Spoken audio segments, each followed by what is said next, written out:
11 days in, and America's military is decisively crushing Iran. There's no doubt about it. In most ways, winning the war, perhaps. But has America begun to lose the story? Has it begun to lose the narrative battle? I want you to think about that for a moment as I argue my case. Bombs are landing, targets are being destroyed in Iran, and by any conventional measure of firepower and military dominance, the United States is damaging Iran badly. But here's the thing about modern warfare that every commander-in-chief eventually learns the hard way. The narrative battle is nearly as consequential as the physical one. And on that front, Trump is getting outmaneuvered at probably every turn since this war began. Start with the most obvious one. It is now almost 2 weeks into what was sold as a surgical decapitation strike, a smash and grab that would shatter the Khamenei regime, liberate the Iranian people, and produce a grateful, organically empowered nation ready to turn the page. That story has not aged well. Anti-regime fervor is largely confined to the diaspora. Inside Iran, relentless bombardment has done something counterproductive so far. It has smothered the civilian anger that earlier existed towards the supreme leadership and redirected squarely at Trump. Then came the city of Minab in Iran, the accidental bombing of a school, over 150 young children, all of them girls, killed, has become the defining image of Operation Epic Fury. A rushed cowboy campaign that lacked the intelligence and finesse to avoid a schoolyard. Even traditionally Trump-friendly media cannot look away from it. His attempts today to deflect the Tomahawk fact-check made him look defensive and some say even insensitive. His own MAGA cheerleaders have been begging him to cut his losses, acknowledge this tragic error, and move on before the narrative of what happened to those school kids becomes a battering ram of a weapon in the hands of his enemies and of Iran. He has refused to do so far. Then there is the Netanyahu problem. Source-based leaks that Trump is furious with Israel over the bombing of oil depots near Tehran tell you everything. Those apocalyptic images have become a global rallying point, crossing Iranian factional lines, and they happened outside Trump's control. When your closet regional partner is freelancing and you are finding out from the news, then you've lost a bit of the narrative control. Inside the Trump administration itself, the messaging is incoherent. Trump signals the end is near.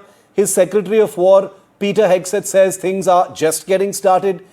That is not strategic ambiguity, as fans would suggest. That is some kind of confusion that's coming out in public.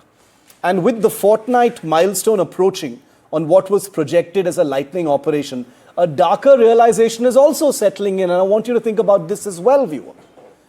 Regime change has never worked without boots on the ground.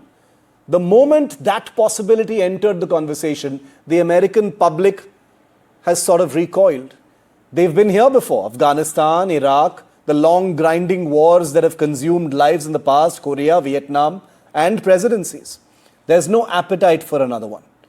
Trump calling Vladimir Putin last night is the clearest signal yet that Trump probably doesn't know what comes next, or at least how to get there. Telephoning a man bogged down in his own endless war with Ukraine, hoping he can broker an off-ramp, is not the move of a president fully in command of his war's destiny.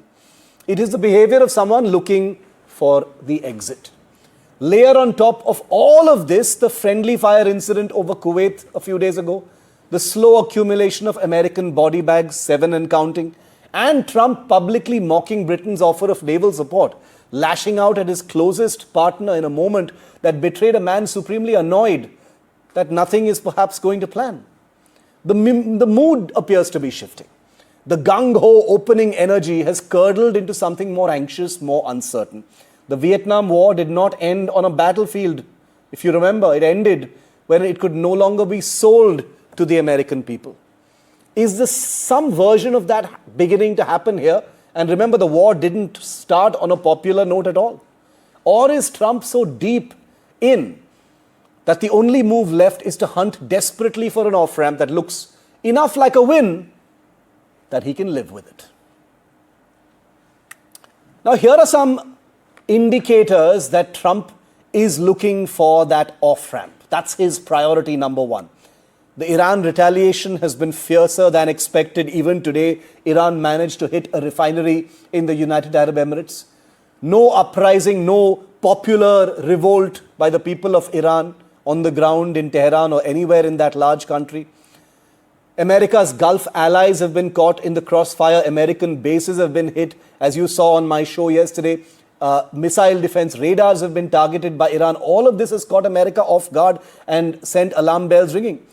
The risk of a regional escalation if the Gulf nations retaliate is something that perhaps didn't enter Trump's calculus, which is why he needs an off-ramp. Oil is on the boil.